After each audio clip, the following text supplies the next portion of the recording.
Good morning. Welcome to CSLDallas Science of Mind class. I'm Dr. Petra Weldis, and a huge shout out to Carol Merlot for stepping in for the last 2 weeks for me as I was having vacation in Her, Italy, and in Venice. And so both places worth traveling to.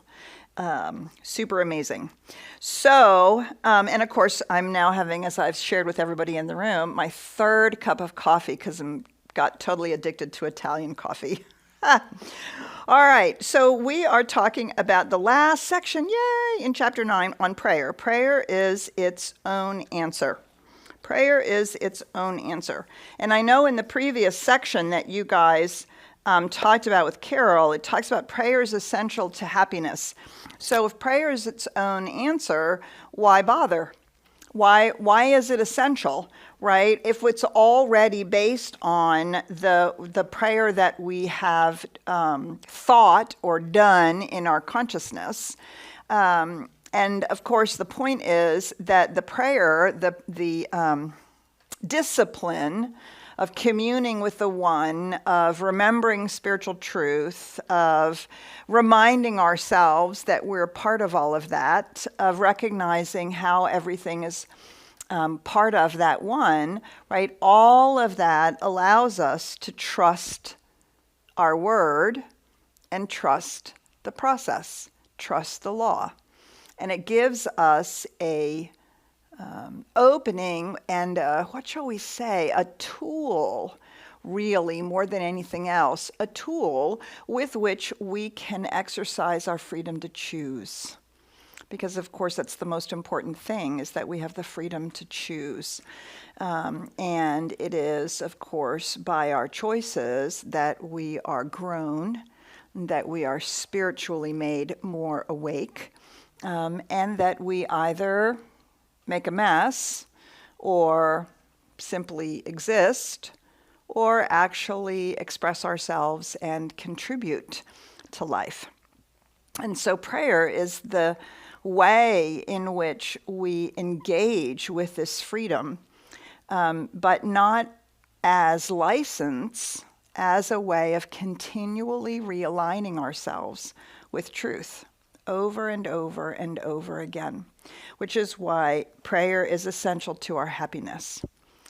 And of course, I think as we started this chapter many moons ago, I reminded all of us that part of what drove Ernest Holmes, who wrote The Science of Mind, what drove him was this question: why are some prayers answered and not others?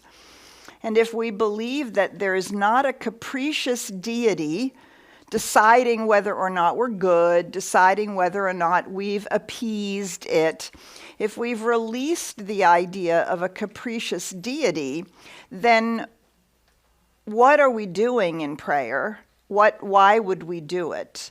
And recognizing that this alignment that prayer brings us is what continually invites us to remember truth, to remember spiritual truth, and to speak our word out of it, and to live out of it to the best of our ability. So this kind of concluding section, this prayer is its own answer, puts this all together. Cause and effect are but two sides of thought and spirit. Cause and effect are two sides of thought, and spirit, being all, is both cause and effect. Prayer, then, is its own answer.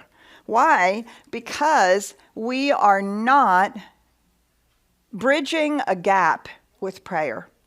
We're not trying to become one with God in prayer. We're not trying to make ourselves be more spiritual than we are. What we're doing is remembering that it's actually all one. And that the moment that cause is spoken, the effect must arise. These two things are two sides of the same coin. You cannot have one without the other, right? You cannot have the effect if there isn't a cause. And the same is true. You can't put a new cause in motion without immediately having the effect come about, or begin to rearrange the molecules of the universe to come about. This is one for, well, I would say for one thing, this is one of the reasons why I love science of mind so much, is because the entire created universe and our experience in the entire created universe is not separate from the divine. It's not separate from the one. There's not divine and then this thing called matter. Spirit is all. The infinite, the one, is both of those things, all of it. And so cause and effect are two sides of the same coin. You can't have one without the other. It's like saying, okay, I'm only going to have the head of a nickel. Right? You can't actually do that. You cannot have the head of a nickel. If it's a nickel, it has both a head and the tail. And they cannot be separated. Now, you can point to the head and you can point to the tail. You can describe them, and one looks different than the other. You can flip it and hope that whichever one you call is going to land. But they're still part of the one thing called a nickel. And they can't be separated. So this is the most fundamental piece of our understanding of the nature of reality. And what we're doing is getting ourselves in alignment with the way effects come into being. And that is through cause. It's not that cause is more spiritual. It's not that cause is separate. It's that cause produces effect. That's the process through which the infinite, intangible, experiences itself in creation. Two sides of the same coin. And if we're made in the image and likeness of the divine, that means we too are creative, and we too are using the very same process to create our lives. Or not. Let's restate that. We're always creating our lives. We're either doing it consciously or unconsciously. We're either contributing to the process, engaging with it, being intentional about it, or we're simply allowing it to take its course without any direction to us, from us. And then, of course, what we're choosing with our free will is to not choose, which is also something that we get to do. So, if this is true, then prayer is its own answer. Before our prayer is framed in words, God has already answered. But if our prayer is one of partial belief, then there's only a tendency towards its answer.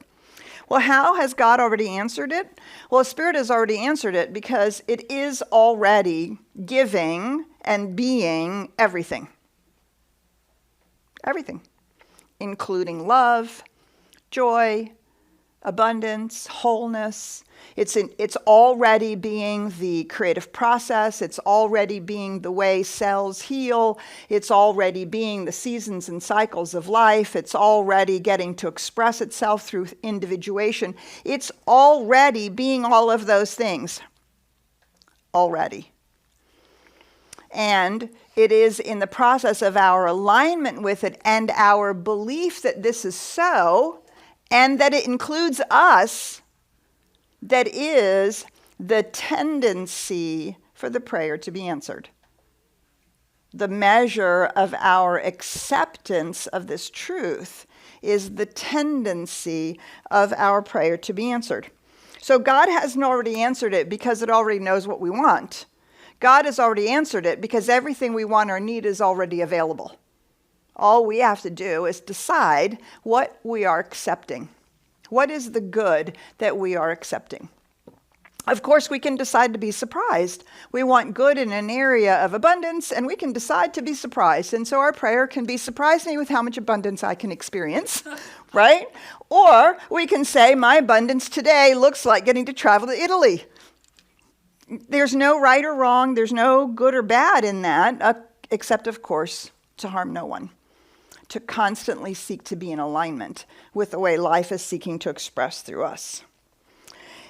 So this is the tendency. If our prayer is one of partial belief, then there's only a tendency towards its answer. If the next day we wholly doubt then there is no answer at all, right? Because we're the one who's weaving the outcome. I like to think of it as the fact that we are rearranging the molecules of the universe. We are the one who are working with a Play-Doh that is the quantum field. We're literally working with the Play-Doh of the quantum field, and we are working with the consciousness, the collective consciousness or the collective unconsciousness of the human race and our own, to bring it into alignment with the outcome. We are dealing with a force. In dealing with mind, notice that here he's equating spirit, mind, God, cause, and effect. They're all the same thing. We can't say, oh, we're going to work with spirit and not realize that we're working with universal mind. So there's nothing intellectual about it or heady about it. It's not more spiritual to just say, well, I'm going to let spirit do it, right? They're all a part of this wholeness that we're talking about. In dealing with mind, we are dealing with a force we cannot fool. We cannot cheat principle out of the slightest shadow of our own most subtle concept. Right? So this is where our over and over and over again, our need to accept not what is out in the world, but to accept the spiritual truth of who we are, what we are, and how this works.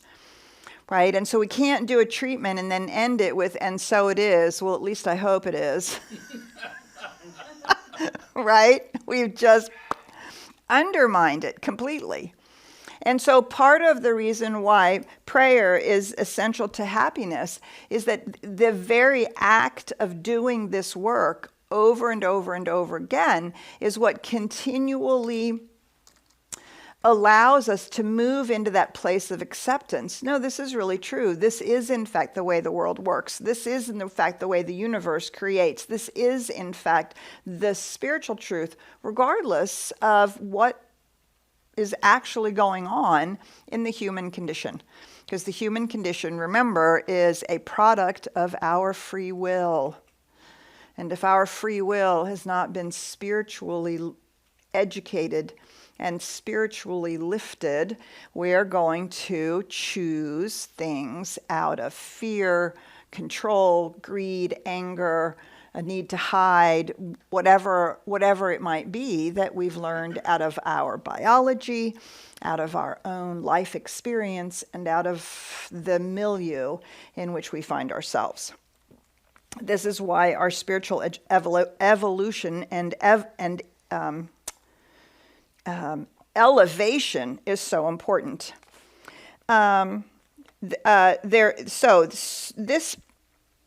The prayer is its own answer.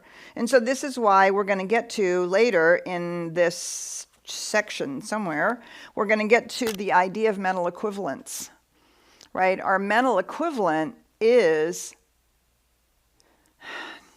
for lack of a better word or better description, our mental equivalent is the size of our acceptance. And I don't mean size as in external size, or it's our internal ability to have moved beyond our woundedness, moved beyond our human limitation, moved beyond our belief in our unworthiness, our fear, our doubt, or our victimhood. There's nothing we can do about it because look at all that crap that's happening out there. And this space that we're creating inside is to a certain extent, the measure of the acceptance, right? The answer to our prayer. So it's kind of the good news and bad news, right? We get to do this, we get to use this, we get to use these tools, we get to be in alignment with all of this, we get to play around with it, we know who we are. And the bad news is we're responsible. We're the ones who are participating in the creation. We are co-creating it with life every minute of every day with our words, our thoughts, our beliefs, our actions. And prayer allows us to do that very consciously, very intentionally, so that we can really stand in a new place, rewrite the synaptic patterns of our brain, rewrite the cellular memory in our bodies, remove the trauma as if it were the only causal agent in our lives, and stand in the light of the divine that we actually are. This is why prayer is its own answer. Or we might say, the answer to the prayer is contained within the prayer. And then it's how we accept that and continue to unfold it. So we learn to go deeply within ourselves and speak as though there were a presence there that knows. And we should take the time to unearth this hidden cause, to penetrate this inner chamber of consciousness, right? Recognizing who and what we are. It is most worthwhile to commune with spirit. And what did we say? Spirit is mind, body, cause, effect, spirit, right? God. It's all of that. To sense it and feel it. The approach to spirit is directed, is through our own consciousness. It's not by leaving ourselves. It's not by leaving our bodies or leaving our experience or leaving our individual selves. It is actually through our consciousness. Quite frankly, because this is the only way that the infinite reality can even experience itself. This spirit flows through us. Whatever intelligence we have is this spirit in us. Prayer is its own answer. Yeah, so this is it's kind of the good news and the bad news. It's the good news and the bad news. Now, this does not mean that there aren't lots of kinds of prayers that are worth praying. You can certainly hit your knees and say, oh my God, please help me. And if you expect help to come, prayer is its own answer. Do you see?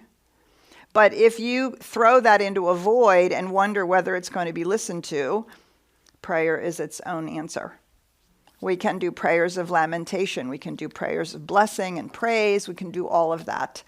All of them have their own answer already contained within them. We're going to, in a couple of chapters, we're going to talk about a specific type of prayer called spiritual mind treatment, which is just that, a type of prayer. It's not the only prayer you can pray, but it is a well-crafted way of harnessing this idea that prayer is already its own answer. All right, so we're going to stop there, and we're going to say good morning to all of you online, and good morning to Richard and to Ryan, and to see what's going on this morning. Yes. Well, welcome back, Dr. Petra. Thanks.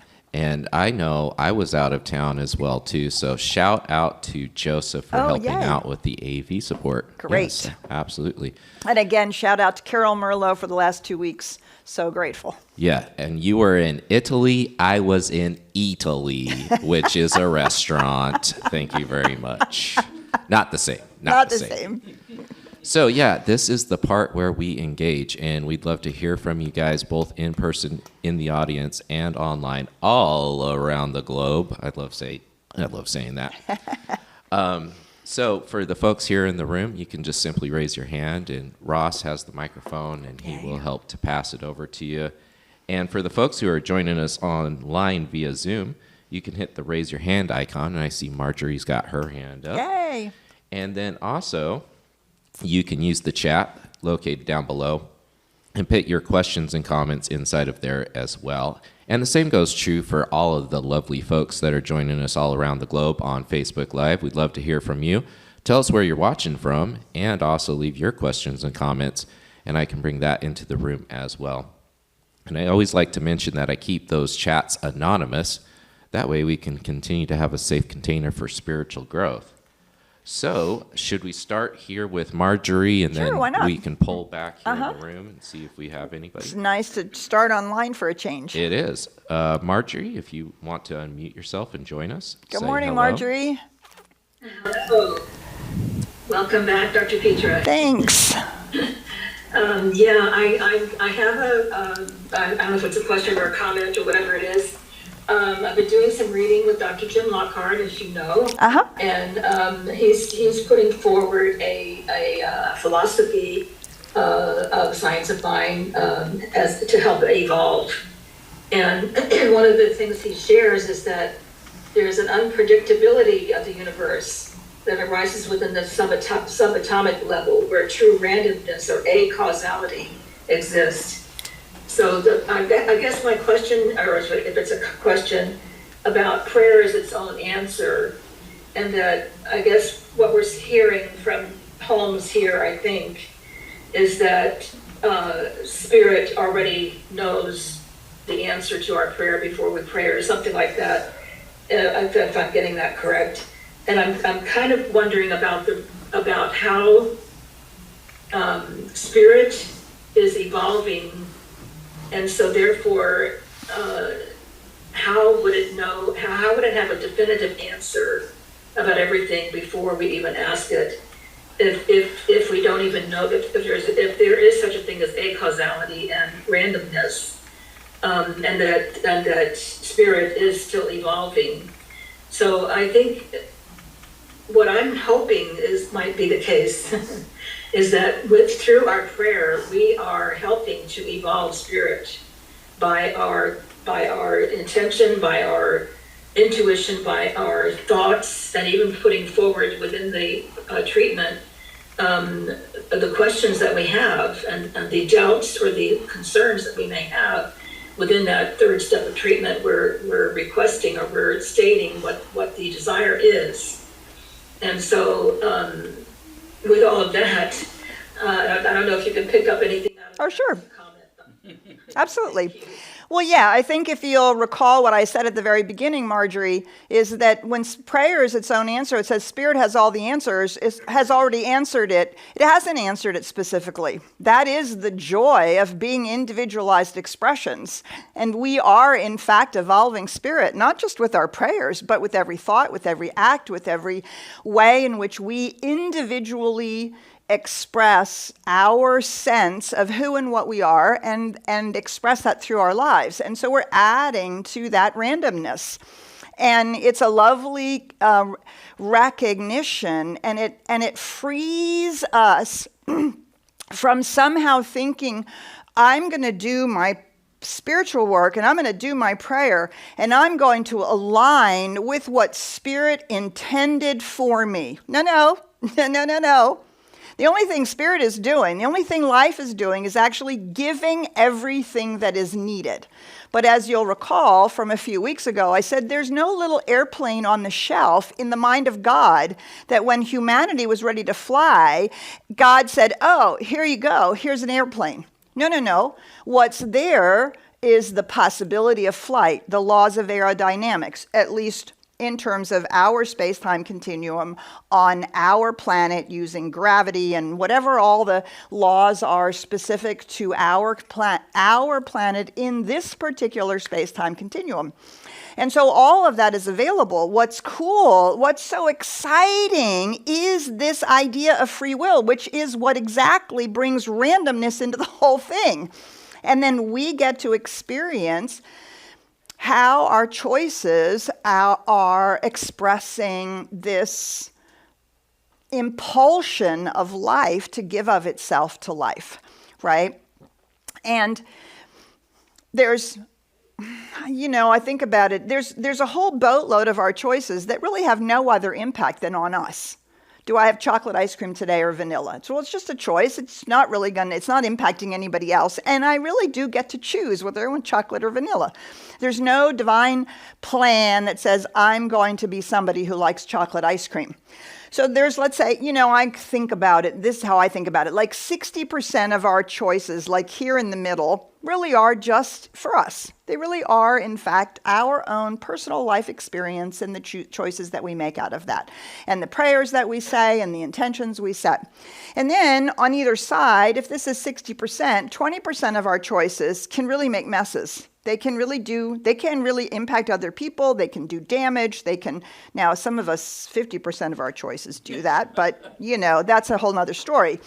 but in general, right? And we have to pay attention to those. And then there's another 20%, I think, that are a desire to be in alignment with this teleology that Spirit actually has, which is toward life. And when we work to align ourselves, then we become a place where life is using us. We're not just using it. And I think that's fourth kingdom consciousness, quite frankly. And then we are actually co-creating something, and often it's something brand new. And it's something that is not in the mind of God, preordained. I think that's what Jim's getting at with this idea of this underlying randomness. And the process theology says exactly this. We are evolving the infinite. If you can wrap your mind around that. It's infinite and yet it's still evolving. Because we're making choices that have never been made before. And we're being ourselves in a way that has never been beed before. No. I know you just stumped me and everybody else online. I don't even know how to phrase that, right? No beingness that has ever been before the way that we uniquely do it, which is why we are so incredibly important to the universe. We are, in fact, infinitely evolving it. And we're making choices that nobody has ever thought to make before, setting intentions that nobody has ever thought to set before, because we're so uniquely us. We have that infinite desire of life to individuate, but then on top of that, we have our biology, we have our history, we have our culture, we have our own personal beliefs and experiences, and all of that is created. The way that I think about it is if you imagine that we're each a stained glass window, right? The light is the same. We all have the light within us. The light is the same, but our uniqueness, is that stained glass window. The way that stained glass window has been put together and the colors that it has. And we might realize over time, as we do this work, is that we're not stuck with the stained glass window that was built unconsciously. We can decide what colors in that stained glass window we really like, what shapes. We can begin to reshape that stained glass window and even clear it out so only the light shines through. Right? We are free to choose. And the only way that's possible is exactly, Marjorie, what you're talking about. The ability for this randomness and this constant evolution that's happening. And so when we say Spirit knows, what we really mean is there's an intelligence that knows how to bring about whatever the choice is. But to think that there's as I said, the little airplane, or you should be an accountant, or the best life you could have is nonsense, because that's where that randomness comes in, our ability, our free will. And it's fabulous to contemplate, and it's such freedom, right? At the very, very, very beginning, the only divine plan is one of freedom. So thanks. I love that you're studying with Jim. It's lovely work that he's doing, and mind expanding. And it's lovely to know that we have people who are continually pushing on growing our understanding of the science of mind. And yeah, it's great. And what he's working with, you can find in Ernest Holmes, this idea of the evolution of consciousness as a whole, not just our own evolution, right? That's how important each one of us is. You're adding to the infinite nature of the universe. Oh my God. Okay, we could talk a lot about that. Oh, we think we have a comment in the room. Yes, Ross, go ahead. Yeah. Oh, okay, and then one back there too. This is Actually. Ross. This whole thing about prayer has inspired me to think about the longer I stay on this journey, the more angry I get, the more intolerant I'm getting. And no matter how much I talk to myself about it, come up with good reasons, respect the rights of dignity, it still pisses me off how people act. And I'm becoming less and less tolerant. What I'm looking for is some perspective that takes me away from that and says, okay, that's how it is. Well, you should come to my talk today, because that So what I want to suggest is that you have to reverse those. It's not, oh, that's how it is. No. The work that we do is to be able to see it clearly without the emotion of pissosity, right? Because that's not going to help anything. It's not going to help you or anybody else. Nothing will change with that, right? But when we have a deep sense and a knowingness of life and of who we are, then in those moments where we have the opportunity, we can speak truth, but we can do it without anger or without blame and shame. I guess that's really more importantly. Sometimes it's okay to be angry. No, that's not okay, right? But it's the fact that it ties us in knots that is the problem. Not the saying, that's not okay with me. That's actually what we get to do, right? We get to be able to, the more we do this work, the more we can see humanity was not, let me just, how am I going to say this? Humanity's sense of fear and doubt and unworthiness is no different than our own. And it's not the truth of humanity any more than it's the truth about us. And so when we can see that compassionately, we can call it out, but we can do it without tying ourselves in knots.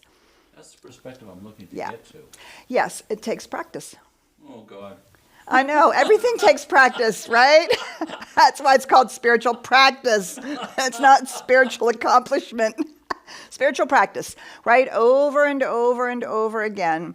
It's finding that place within us where we can respond in accordance to our values, in alignment with our belief, without the blame and shame. Because that's just more of the same, right? That's the problem. It's more of the same. Responding with anger is what humanity has done without its spiritual awareness. Doesn't mean we don't respond. Peace is not passive, ever. All right. Peace is not passive, ever. Right? It's how we act, not whether we act. How we speak, not whether we speak. Right? Because we want to be the light. We can't just be the light when it's convenient or when it's easy because we're with our friends, right? Master teacher said it's easy to pray for your friends. Try praying for your enemy for a change, right? Not because they're okay with their behavior, but because we know who they are in truth. And we're seeking to express and call out the elevation of consciousness. Yeah. Good morning. Good morning. I'm Jacqueline. And as I've been studying science of mind, I've gone into myself to understand a couple of things more clearly. What it means to be a mortal person having a human experience. And that the universe just is. No matter the mind, you could never captivate and understand the things of the universe. It is so much greater than any knowledge that we've been programmed to have. And the questions will always be. Cause will always be, also effect. I'm sure in other systems there's a different mechanism and method of even speaking to what the quantum physics of that would be. So looking at myself as I'm walking and being, I have come to know, according to this reading, if I detach myself from feeling, not human feeling, touch, burn, taste, feeling, but in the mind of looking at others more than I'm looking at myself, that if I would look at me, I would get all of the answers that I'm seeking according to my action. Why? How? When? And then if doesn't come into play because those things already is. And the word already is there. So looking at those two little words and how amazing it has been. So I'm trying to learn how to meditate. I just want to for 24 hours. And I've done it a couple of times and I can't seem to get back to that place. Look at myself in the after the 24 hours. What did you do? Why did you do it? And if I had a feeling, I check myself on why did you feel that? So answering those things brought me to, and I wrote this down a couple weeks ago in my book, the spirit is older than the immortal, right? And the immature spirit. Our spirit is immature in every way because we're always having these questions. And so the universe is the infinite in all, is what I said.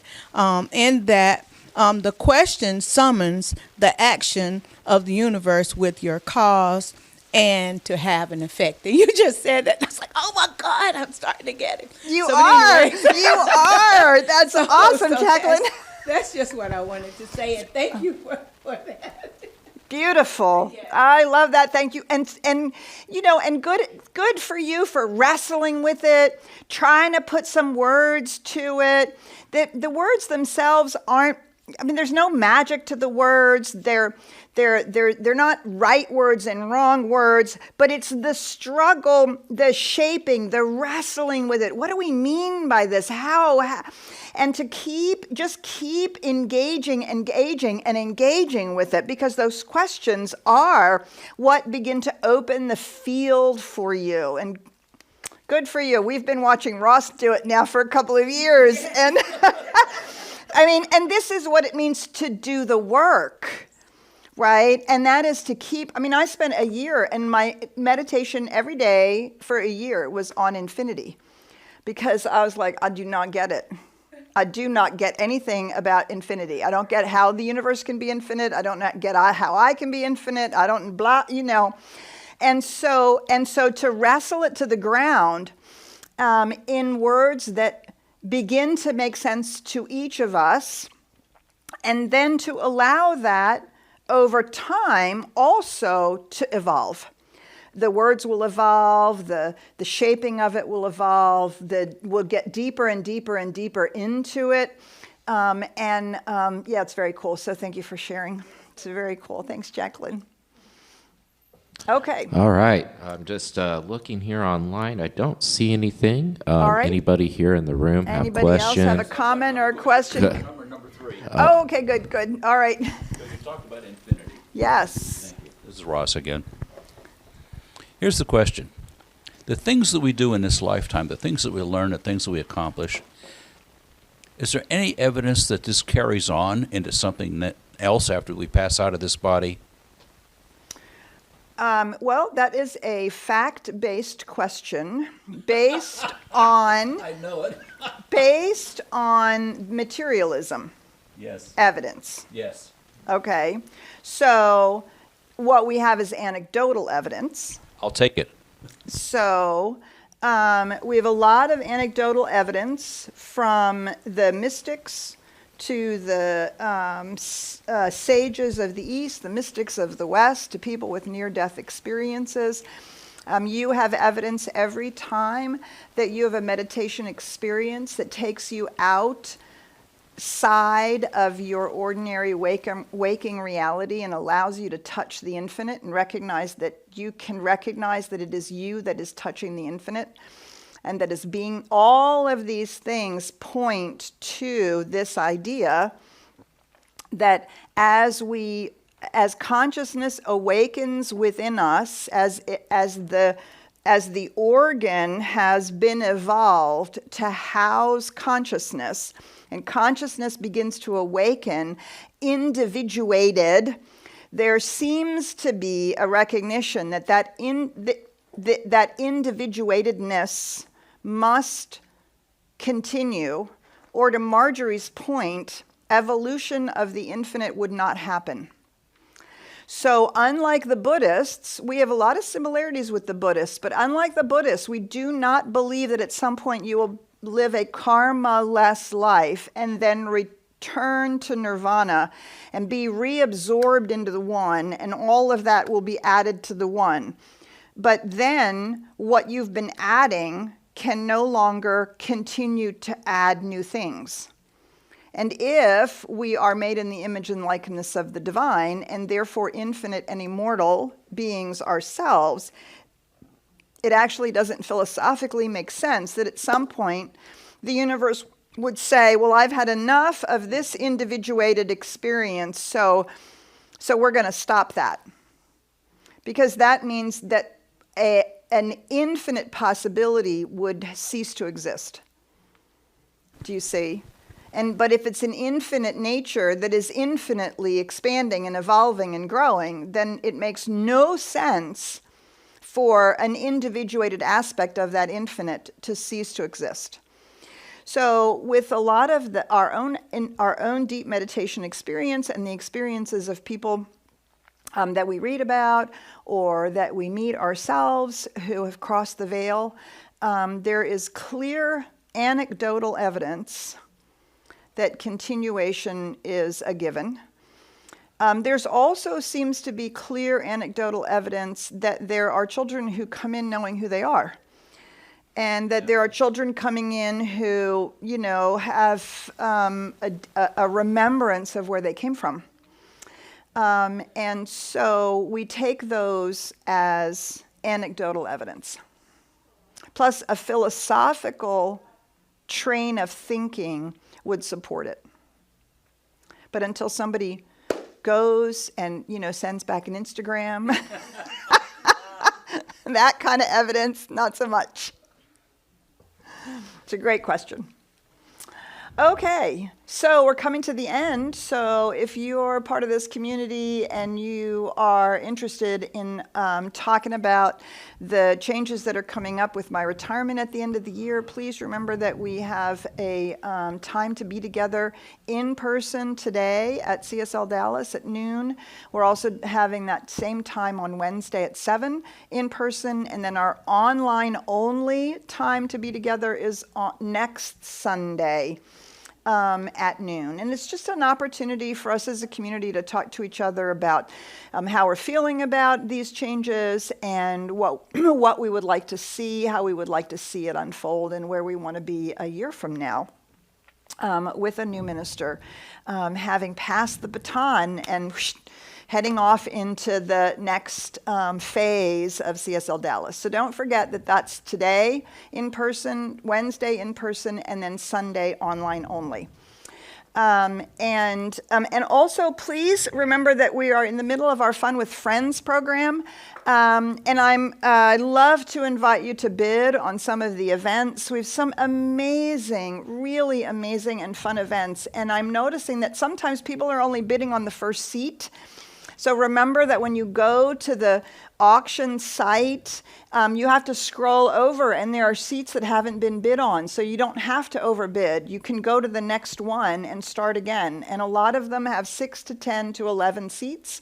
And so we'd like to have all those seats filled. And we'd love for you to hang out with each other in community for all these events. I know I've bid on 5 or 6 of them. Just can't do anything in August, but I've bid on quite a few. I'd love to see you there. It's really, people have gone quite deep into creating amazing experiences for all of us. So please do become part of Fun with Friends and bid on an event or two. Yeah, that's it. But so I don't know what. I have a couple of things. Okay, good. Go for it. I would love to tell you all about. So, Ross, you brought it up. Consciousness. What is it? And not only what is it, but what about the creative process with it? So, Dr. Petra is going to be teaching a class. It's going to be starting June 26th, which is Thursdays. This Thursday. And to Marjorie's point, right, Thomas Troward talks about how are we evolving ourselves and therefore evolving consciousness. It's brilliant, right? It's brilliant work. Yes, and we also have another opportunity for everybody here online. We have our online community engagement that starts right after the Science of Mind class. It's going to be starting here in just a couple of minutes, led by Bobby and the other online volunteers who are helping to build our community. So I put the link inside of the chat as well as on Facebook. We encourage you guys to hop over, talk about today's conversation, get a chance to meet one another, and continue to build our online community just like we do here in person. So just head on over to our website. It's on the Science of Mind class. We've updated that page so you can go ahead and get the Zoom link there. Because before we were posting it in the chat, and people would click on the Zoom link, and then they would stop watching the Science of Mind class. We learn and evolve. That's right. We learn and evolve. We learn and evolve. We don't judge, we listen. All right. Everything is an experiment, and we learn from it. It's great. All right, so I'll be talking about finding inner peace today, which seems incredibly necessary these days. And we're going to talk about exactly what Ross asked about earlier. So please do join me in half an hour. And if you're online or in person, wherever you are, we'd love to be in community with you. Thanks for being here today in the room. Bye for now. All right, all right.